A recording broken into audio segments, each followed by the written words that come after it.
m'appelle Joseph Danvers, j'habite à Paris, je fais des chansons. Et voilà, j'essaye d'insuffler une petite dose de rock et de choses qui soient un petit peu, d'influences qui soient un peu différentes de la pure chanson française. Voilà, n'ayant pas une grosse culture chanson française, mais plutôt rock anglo-saxon. Mais je revendique le fait d'écrire en français, d'essayer de défendre cette langue et d'essayer de faire des textes qui doivent à peu près dire quelque chose, et voilà.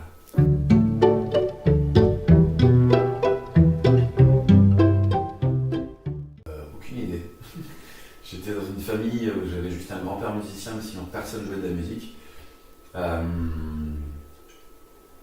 Je sais pas. J'ai toujours eu envie de faire du piano, de faire de la guitare, et puis moi j'étais dans une famille plutôt sportive. Donc on m'a dit tu feras du sport plutôt que de la musique. Donc pendant 16 ans j'ai fait du sport plutôt que de la musique. Et un jour ce fameux grand-père m'a offert une vieille guitare qui traînait dans un placard depuis des dizaines d'années. Et je me suis mis à la gratter, je ne me suis plus jamais arrêté. Voilà.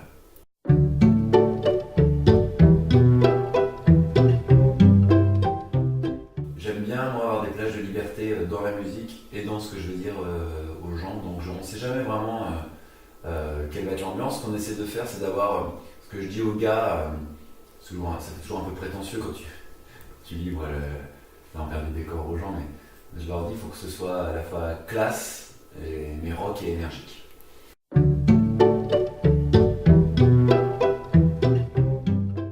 peu nouveau, oui, parce que j'ai fait 3 albums que j'ai entièrement écrits. J'ai écrit pour pas mal de monde, pour Bachung, pour Dick Rivers, pour des Anglais, pour des gagnants de la Nouvelle Star, pour Françoise Hardy. Donc on m'appelle pour écrire généralement, et là je me suis dit, j'ai l'impression de tourner un peu en boucle sur mon propre album, et le fait est que au moment où je composais cet album, j'ai eu des coups de fil de l'Escope, de Dominica et de Miossec qui me proposaient qu'on collabore, et je me suis dit tiens, ce serait marrant pour une fois que je n'écrive pas. Le travail s'est fait assez simplement parce que ce qu'ils m'ont proposé c'était très différent les trois. L'Escope c'est quelque chose un texte qui était très, c'était vraiment du Lescope, donc il a fallu que je me le mette en bouche, j'ai changé 2-3 phrases et c'est tout. Et Dominica et Miossec, c'était des textes très longs, très littéraires, dans lesquels un peu, toute proportion gardée, j'ai agi un peu comme faisait Bachung à l'époque, mais toute proportion gardée bien sûr, c'est-à-dire retailler, rebouger des phrases, et tout ça, c'était des ping-pong qu'on s'envoyait par mail. Et à l'arrivée, il a fallu absolument que oui, chacun valide, mais ça s'est passé très vite et de manière très agréable en fait, parce que le dialogue était assez simple entre nous.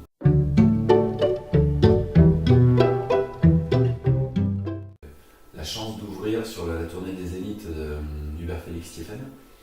Donc voilà, donc je reprends la route pour Paris.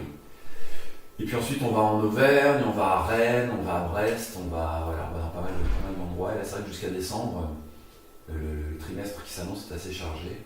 Sachant qu'en plus moi j'ai des projets parallèles, je fais des ciné-concerts pour enfants. J'ai une lecture musicale qui s'appelle Dead Boys, et je fais un peu de studio pour des artistes pour qui là, j'écris et je compose en ce moment. Donc, là, le prochain gros projet, il fait suite à un roman que j'ai sorti en 2010. Et bizarrement, alors que ma culture est plus dans le roman, etc., on m'a proposé de faire une bande dessinée.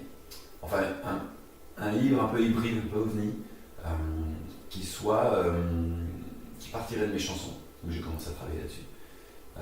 Que je transformerai en nouvelle, et tout ça serait mis en image par un auteur de BD qui est un très vieil ami à moi qui habite à Strasbourg, qui s'appelle Stéphane Perger, qui est très doué. Ouais, à la fois classe, à la fois étrange, à la fois sombre, et on veut pas s'arrêter ni au code de la BD, ni de la nouvelle, il y aura peut-être de la musique dedans, on est en train d'essayer de concevoir un truc, un objet original en tout cas.